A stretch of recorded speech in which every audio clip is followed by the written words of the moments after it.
कपड़े धोने वाली बहू। शादी के पहले से ही विभा को कपड़े धोने का बड़ा शौक था। कभी नल के नीचे तो कभी तालाब के पास। अरे मेरी नीली वाली लुंगी नहीं दिख रही है। विभा की अम्मा, कहाँ रखी है लुंगी? अरे वो तो विभा ने परसों ही धोकर रखी थी आपकी अलमारी में, देखो वहीं होगी। वो ना मैंने आज धो दी, मुझे लगा कि गंदी हो गई होगी। अरे कैसे गंदी हो गई थी? उसे तो मैंने पहना भी नहीं। हे भगवान, इस लड़की के कपड़े धोने की आदत से परेशान हो गया हूँ मैं। जितना तो घर में राशन नहीं आता, उससे कहीं ज्यादा डिटर्जेंट पाउडर का खर्चा है। इसकी शादी करवा दो, शादी जाए अपने घर में ही करे काम, फिर चाहे घर के कपड़े धोने हो या पूरे गांव के। हाँ ठीक बोल रही हूँ, देखता हूँ मैं कोई लड़का। वो दिन भी आ जाता है जब विभा को देखने लड़के वाले आ जाते हैं। लड़की मुझे अच्छी लगी। होने वाली सास कहती है, बेटी अगर कुछ पूछना है तो पूछ लो।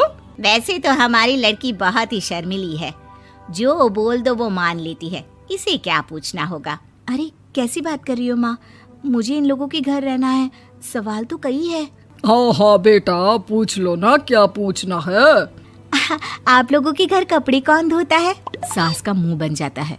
देखो, अगर तुम ये कहना चाहती हो कि तुम्हें कपड़े धोने नहीं आते तो सुन लो, कपड़े मैं ही धोती हूँ, लेकिन तुम्हारे आ जाने के बाद मैं रुमाल तक नहीं धोऊंगी। अरे चुप रहना भाग्यवान, बहू बेचारी घर आई नहीं, उसे डराना शुरू कर दिया। वो क्या है ना बिटिया, अभी तक तो ये कल्लू की माँ ही धोती थी, लेकिन अब तुम्हारे पापा तो दहेज में वॉशिंग मशीन देंगे ही। तभी विभा की माँ बोल पड़ती है, सवाल भी पूछा तो क्या। वैसे भाई साहब, मशीन की तो फिर भी कपड़े धोने की कैपेसिटी होती है। मतलब जो बिटिया दे रहे हैं ना विभा, इसे कपड़े धोने का बहुत शौक है। ये आप लोगों के क्या, आस पड़ोस गांव मोहल्ले सबके कपड़े धो दे और उफ तक ना करे। बाहर देखा नहीं आपने कितने कपड़े सूख रहे हैं? सब हमारी बिटिया ने ही तो धोए हैं। बस भी करो ना माँ, शर्म आ रही इतनी तारीफ सुनकर। और तो और एक दाग निकाल कर दिखाओ तो मान जाऊं। हाँ अच्छा, माफ करना बेटा, मैंने गलत समझा। हमें तो रिश्ता बहुत पसंद है। और ऐसे जुड़ जाता है रिश्ता कपड़े धोने का शौक रखने वाली विभा का। उसकी शादी हो जाती है कोयला फैक्ट्री में काम करने वाले कल्लू के साथ। शादी के बाद अचानक विभा चिल्लाती हुई सास के पास आती है। सासू माँ, अरे सासू माँ कहाँ है आप? ये तो धोखा है, धोखा दिया आप लोगों ने मुझे। इसे ससुर के चक्कर के बारे में पता चल गया। अरे तो उसमें तुझे क्यों धोखा मिला है? अरे नल में पानी नहीं आता, कपड़े कैसे कब धुलेंगे? अच्छा, तू पानी नहीं आ रहा उसकी बात कर रही है। तो आपने क्या सोचा? कुछ नहीं। अच्छा, तेरी माँ ने कहा था कि कपड़े धोने का शौक है तुझे, याद आया मुझे। शौक बोलकर कपड़े धोने वाले मेरे जुनून को कम ना आके सासू माँ, कपड़ा धोना मेरा गुरूर है। तभी पति भी वहाँ आ जाता है। अभी मैंने इसे सनी देओल की फिल्म दिखाई है, उसी के डायलॉग मार रही है माँ। अच्छा सुन, साफ साफ बता रही हूँ, पानी सुबह 4 से 6 और शाम को 10 से 12 आता है, समझी? विभा टाइमिंग सुनकर हैरान हो जाती है। ये क्या भूतों का मोहल्ला है? सुबह 4 बजे उठकर कौन कपड़े धोता है? 4 बजे टंकी में पानी जाता है, फिर सारा दिन धोना ना, किसने मना किया?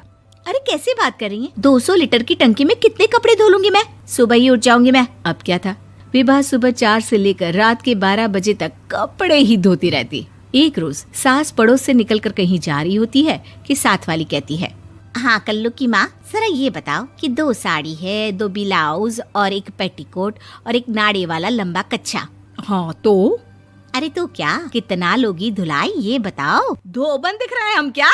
हमारे पति सरकारी नौकरी से अभी रिटायर हुए हैं और बेटा सुपरवाइजर है कोयला फैक्ट्री में। धोबन समझ रखा है हमें?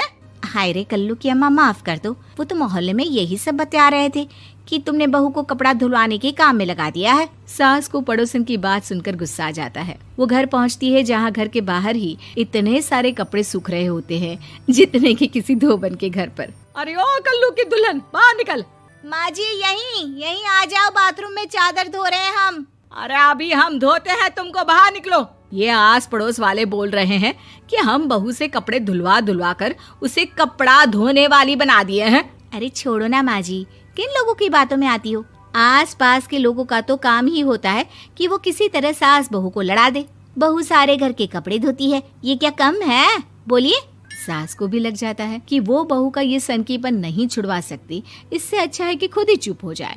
एक रोज सास और बहू मंदिर जाते हैं, जहाँ सास की साड़ी वहाँ खड़ी भीख मांगने वाली से मिलती है। माँ जी क्या बात है, आपकी साड़ी उस भिखारन से कितनी मिल रही है ना? हाँ हाँ देखो तो, दोनों की साड़ी मिल रही है। क्या बात है कल्लू की अम्मा, तुम खुद को तो अफसर की बीवी बताती हो और ऐसी सिंपल सी प्लेन साड़ी पहनकर घूमती हो। सिंपल और प्लेन नहीं है ये साड़ी। तो क्या सोने के धागे से फूल बने हैं?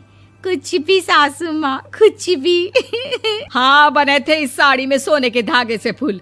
मेरे पति लेकर आए थे मद्रास से स्पेशली मेरे लिए 10,000 की। है भाई साहब इस भिखारन के लिए भी सेम टू सेम साड़ी लेकर आए होंगे 10,000 की।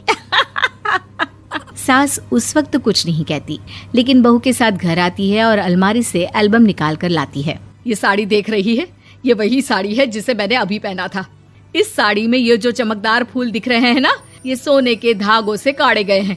लेकिन तू लोकल वॉशिंग मशीन ब्रश से घिस घिस कर सारे फूलों को निकाल कर साड़ी प्लेन कर दी।